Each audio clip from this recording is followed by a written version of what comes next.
بسم اللہ الرحمن الرحیم والصلاة والسلام علی رسولہ الکریم وعلی آلہ وصحبہ اجمعین۔ جو بھی بہن بھائی بچے بچیاں سن رہے ہیں سب کو میری طرف سے عید مبارک ہو۔ عید کی خوشی ہم کیوں مناتے ہیں، پہلے میں یہ تھوڑا سا واضح کر دوں کہ رمضان کا مہینہ اللہ نے پورا ایک ہمارے لیے خوشی کا مہینہ بنایا ہے، جس میں اللہ کی جنت کے دروازے کھول دیے جاتے ہیں، جہنم کے بند کر دیے جاتے ہیں، شیطان قید کر دیے جاتے ہیں، جنت کو روزانہ سجایا جاتا ہے، اللہ کا عرش پہلے آسمان پہ آ جاتا ہے، اللہ کی طرف سے اعلان ہو رہا ہوتا ہے، کوئی بخشش چاہنے والا، کوئی حاجت مانگنے والا، فرض 70 فرضوں کے برابر ہو جاتا ہے اور نفل فرض کے برابر ہو جاتا ہے، اور نفل اور فرض کا فرق اتنا بڑا ہے کہ قیامت تک 2 رکعت نفل پڑھتا رہے تو فرض رکعت کے ایک سجدے کے برابر نہیں، اور اس میں جو مر جاتے ہیں اہل ایمان ان کا حساب نہیں ہوتا، ان کو قبر میں منکر نکیر نہیں آتے، اللہ تعالیٰ ان کو معاف فرما دیتا ہے۔ اس طرح 29 دن رات یہ سلسلہ چلتا ہے، اور آخری رات پھر اللہ تعالیٰ اعلان فرماتے ہیں کہ میرے بندوں نے رات کو قیام کیا، یعنی تراویح کی نماز پڑھی، دن میں روزہ رکھا، تو میں نے اس پر ان سب کی بخشش فرما دی۔ تو اس خوشی میں پھر ہم سب مل کر اللہ کی بارگاہ میں شکرانے کے مل کر 2 نفل ادا کرتے ہیں اور اللہ کا شکر ادا کرتے ہیں کہ یا اللہ تیرا شکر ہے تو نے ہمارے گناہوں کو معاف فرمایا، جہنم کو ہم پہ حرام کیا، جنت کو ہم پہ واجب کیا۔ اصل تو عید کی خوشی کی یہ وجہ ہے۔ آپ عید کے لیے غسل فرماتے تھے اور اپنے کپڑوں میں سے اچھے کپڑے منتخب فرماتے تھے، اور فجر کی نماز کے بعد آپ اشراق نہیں پڑھتے تھے اس دن، باقی آپ کی ساری زندگی کا معمول تھا کہ فجر کے بعد آپ اشراق پڑھتے تھے، لیکن اس دن آپ اشراق نہیں پڑھتے تھے، غسل فرما کے پھر کچھ کھا کے، کوئی میٹھی چیز، کھجور ہی عام طور پر ہوتی تھی، کھجور کھا کے پھر آپ عیدگاہ کی طرف تشریف لے جاتے تھے اور پہلے نماز پڑھاتے تھے، پھر خطبہ ہوتا تھا، اور اس کے بعد جس راستے سے آپ جاتے تھے اس راستے کو چھوڑ کر پھر اور راستے سے گھر واپس آتے تھے، پھر وفود سے ملاقات کرتے تھے، سرداروں سے، صحابہ سے ملاقات کرتے تھے، اس میں کچھ کھانوں کا اہتمام بھی ہوتا تھا۔ اس طرح ایک عام روٹین کی عید ہوتی تھی آپ کی، ملاقاتیں کرنا، کھانوں میں جانا اور اچھے کپڑے پہننا، سب کو خوشی سے ملنا، یہ عید الفطر پر آپ کا یہ معمول تھا۔ باقی جو اداسیاں ہیں، ڈپریشنیں ہیں، اس کی وجہ آپس کی محبتوں کا کم ہو جانا ہے، اور دنیا کی ایسی دوڑ جس نے اپنے آپ کو بھی بھلا دیا ہے، اور آپس کی نفرتیں ہیں اور آپس کے بغض، حسد ہیں، ان منفی جذبوں نے ہماری خوشیوں کو دھندلا دیا ہے، ورنہ رمضان کا ہر لمحہ خوشی کے لیے ہے، اور عید اس کی پیک ہے، اور پوری زندگی اللہ راضی ہو رہا ہو تو خوشی ہی خوشی ہے۔ ہمیں اپنے ملک سے، اپنی نسل سے آپس کی نفرتیں، حسد، بغض یہ مٹانے ہوں گے، تب جا کر ہمیں حقیقی خوشیاں حاصل ہوں گی۔ میں اس عید کے خوشی کے موقع پر اپنی قوم سے ہاتھ جوڑ کے اپیل کروں گا کہ جھوٹ بولنا چھوڑ دیں، دھوکہ دینا چھوڑ دیں اور ظلم کرنا چھوڑ دیں۔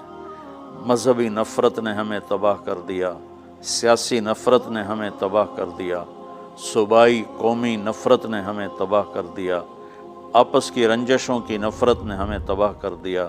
میں ساری قوم کے سامنے جھولی پھیلا کر چاروں صوبوں کے رہنے والوں سے اور ہر مکتب فکر سے متعلق اہل ایمان سے یہ درخواست کرتا ہوں کہ آئیں ہم سچائی کو اپنا ساتھی بنائیں اور دیانتداری سے اپنے آپ کو آراستہ کریں اور انصاف کا ساتھ دیں، نہ ظالم بنیں نہ ظالم کا ساتھ دیں۔ اسلام 2 چیزوں کا مجموعہ ہے، ایک اللہ کا حق ہے جو عبادات کی شکل میں ہے، اور ایک اللہ کے بندوں کا حق ہے جو اخلاقیات اور معاملات اور معاشرت کی شکل میں ہے۔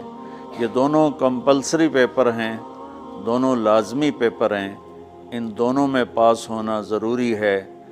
میری نماز اچھی ہے لیکن میری دکان پہ جھوٹ ہے تو نماز اس جھوٹ کی کمی کو پورا نہیں کر سکے گی۔ میری دکان پہ سچ ہے لیکن میں نماز نہیں پڑھتا تو میرا یہ سچ بولنا میرے نماز کی کمی کو پورا نہیں کر سکتا۔ اللہ کے نبی نے دنیا سے جاتے ہوئے 2 لفظوں میں سارا دین بتا دیا تھا۔ جب آپ کے جانے کا وقت قریب تھا تو آپ 2 لفظ دہرا رہے تھے، الصلاۃ وما ملکت ایمانکم، میری امت میرے بعد ایک نماز نہ چھوڑنا، اور ایک امت کے غریب مسکین لوگوں سے، نوکر غلاموں سے اچھا سلوک کرنا۔ یہ 2 الگ الگ ڈیمانڈ ہیں۔ جیسے پانی پینے سے روٹی کی کمی پوری نہیں ہو سکتی اور روٹی کھانے سے پانی کی کمی پوری نہیں ہو سکتی، یہ دونوں الگ چیزیں ہیں۔ اخلاق کو عبادت کی کمی پر نہیں کر سکتی، اور عبادت کی کمی اخلاق کو اور اخلاق کی کمی کو عبادت پورا نہیں کر سکتی۔ ان دونوں چیزوں میں پاس ہونا ضروری ہے، تب جا کر ایک معتدل معاشرہ وجود میں آتا ہے۔ ایک حدیث سنا کے بات ختم کرتے ہیں۔ میرے نبی وضو فرما رہے تھے تو صحابہ آپ کے وضو کا پانی گرنے نہیں دے رہے تھے، نیچے سے لے کر کوئی پی رہا تھا، کوئی منہ پہ مل رہا تھا۔ تو آپ نے فرمایا ما یحملکم علی ھذا، یہ کیا کر رہے ہو؟ وہ کہنے لگے یا رسول اللہ، اللہ اس کے رسول کی محبت میں کر رہے ہیں۔ تو آپ نے فرمایا میں تمہیں بتاتا ہوں اللہ اس کے رسول سے محبت کرنے والا کون ہوتا ہے۔ فلیصدق الحدیث اذا حدث، اللہ رسول سے محبت کرنے والا وہ ہوتا ہے جو ہمیشہ سچ بولتا ہے۔ فلیؤدی الامانۃ اذا اؤتمن، جو ہمیشہ امانت داری سے کام لیتا ہے، کبھی دھوکہ فراڈ نہیں کرتا۔ فلیحسن جوار من جاورہ، اور جو ہمیشہ اپنے پڑوسیوں کے ساتھ اچھا سلوک کرتا ہے، پڑوسی اپنے ہوں، غیر ہوں، مسلم ہوں، نان مسلم ہوں، وہ ان کے ساتھ اچھا سلوک کرتا ہے۔ یہ 3 نشانیاں ہیں عشق رسول کی۔ یہ 3 باتیں میری قوم اپنا لے تو یہ اندھیرے اجالوں میں انشاءاللہ تبدیل ہو جائیں گی۔ دنیا کے لیے قانون ہے اللہ تعالیٰ کا کہ جس قوم میں انصاف، دیانتداری اور سچائی ہوگی انہیں اللہ عروج دے گا، وہ مسلم ہو یا نان مسلم ہو۔ اور جن ملکوں میں، قوموں میں بددیانتی ہوگی، ظلم ہوگا، جھوٹ ہوگا، وہ زوال کا شکار ہوں گی۔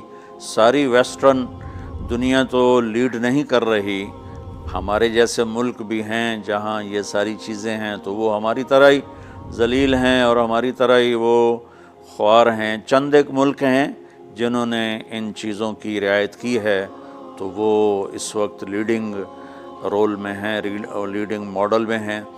تو دنیا کے لحاظ سے تو یہ قانون ہے کہ سچائی، دیانتداری اور انصاف قوموں کو اونچا لے جائے گا۔